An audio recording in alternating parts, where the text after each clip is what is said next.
What's up everyone, this is hellosugaree here. I'm going to be bringing you a high-level Heart of the Swarm matchup here. This is going to be a Protoss versus Zerg.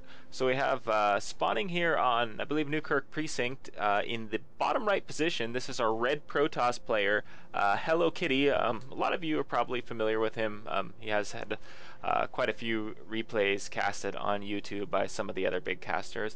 And he's going to be playing a Barcode Zerg here, so unfortunately we don't know who that is, but as you all know, or may not know anyway, well, at least you do now that Hellokitty is a Grand Master here. So he's going to start with the pylon here in the natural, so probably go for either Nexus first or Forge Fast Expand. And not too much going on at the moment. Until then, it's going to be a few minutes here till we get to see if they either player deviates from a standard opening here.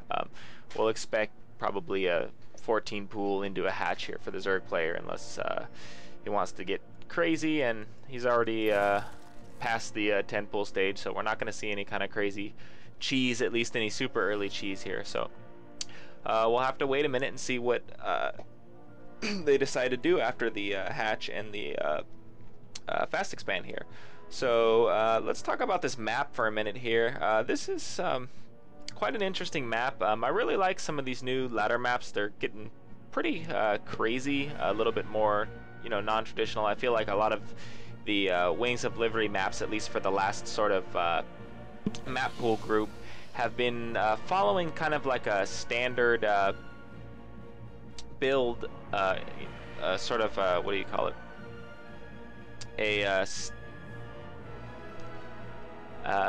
Like a standard formula that they didn't really deviate too much from. And here now they're really throwing in some new creative things. First of all, this both players are sort of spawning on the bottom, so it's kind of like a cross spawn, but not what you'd expect, I guess, because it almost kind of looks like a 4-player map, but it is a 2-player map. So we do see that hatch going down, not getting that delayed too much here from our Protoss player Hellokitty. Then he may go in and see, just take a quick scout and see if there's any early gas or anything like that. No gas yet, so probably going to see a standard 3 hatch before gas opening here, unless he just wants to get that scout out of his base before he drops the gas and try to move into something. So a couple Lings going to go in, out, chase that probe away here. Until then, not too much else. We have Nexus, Gateway, Cannon going down, so he'll be safe from these Lings. Yeah, and then this map here, so we have the natural right outside the main here that's easy to defend. There's a fairly wide ramp, but nothing too crazy. One of the cool, I guess interesting things about this map is this huge dead airspace behind the main bases and in between the main bases. So this is actually a pretty good map to sneak in Stargate units and whatnot.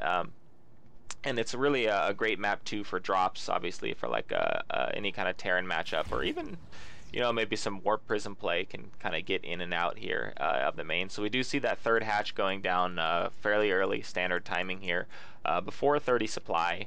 And probe going to go out and maybe try to hide a proxy pylon. Meanwhile, these Lings are going to get around, scout for proxy pylons. They do look like they probably see that probe going back there, so that pylon is not going to be scouted, maybe not.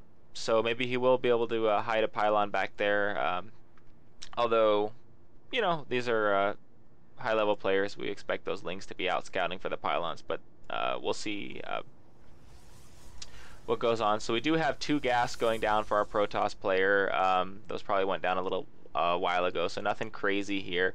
Really, at this point, he could transition into any sort of build right now.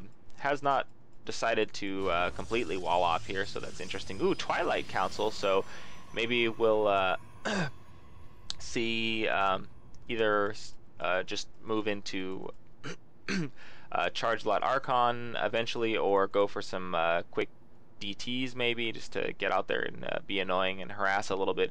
We'll see if he decides to go with a robo. Oh, he's going to throw down three more gateways. So around the 6:30 mark. That's fairly early for the additional gateways, so we'll see. His warp gate tech is about 3/4 done here, so maybe he we'll see if he throws down the Dark Shrine. Yeah, so he is going to go Dark Templar, is going to put up those extra 2 gas here and collect the gas. Interesting that the Dark Shrine is put right in basically in the front in the main, although I guess with the cannon there, you're going to be less likely to have overlords coming in and scouting from this angle.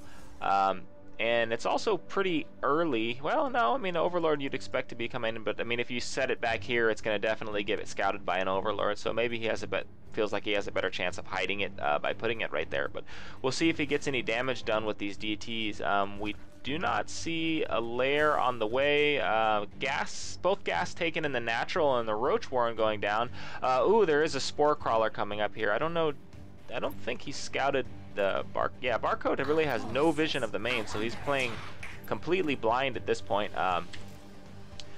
We do have 12 lings on the way, ling speed, and we have another spore crawler going up, so really good. Maybe just intuitive read here by our Zerg player, just knowing that Stargate is becoming really popular, although these zealots and Stalker are going to get in and kind of be annoying. Queens will probably be able to take care of that and some lings, but looks like he's at least just trying to focus down this spore crawler here so that he can eventually slip in some DTs and do some... Oh, and DTs are already out on the field, so they're going to come in. He does have the lair on the way, but not completed, so DTs will probably be able to take out this hatch.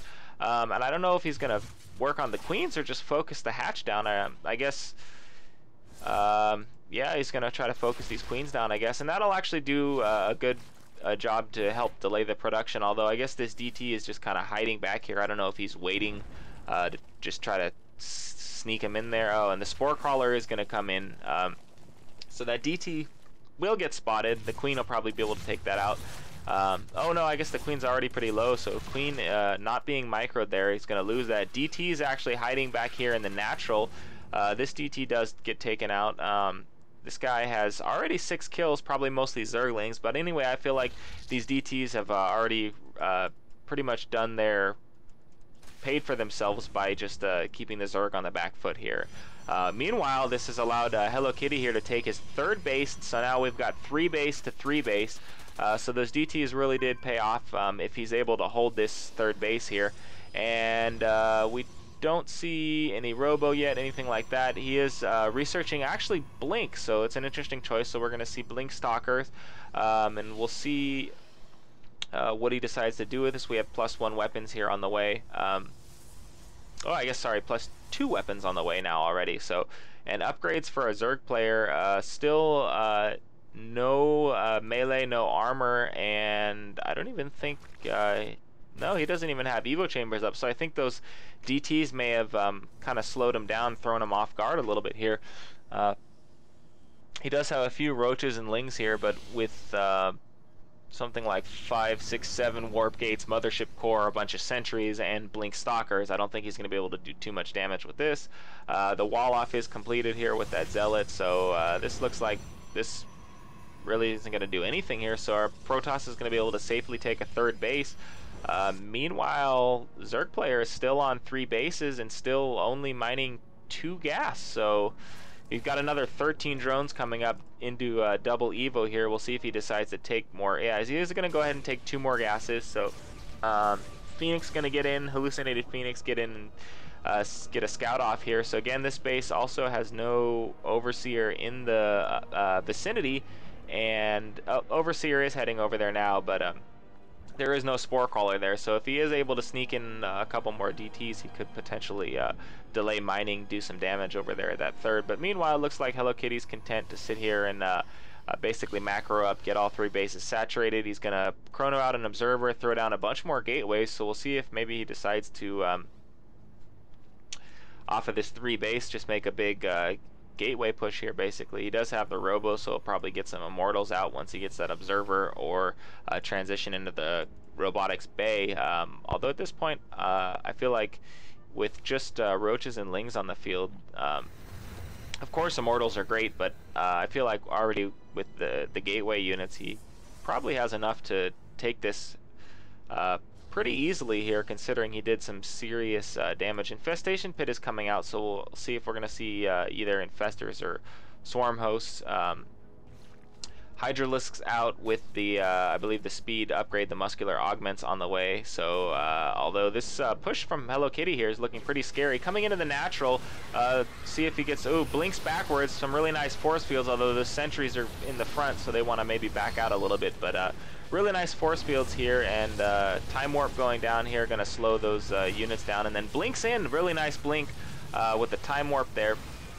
And a bunch of stalkers, and we're probably going to see a GG here. I don't know that Barcode, our Zerg player, has an answer for this. This is a pretty huge push here, and Hellokitty saying map hacking doesn't work.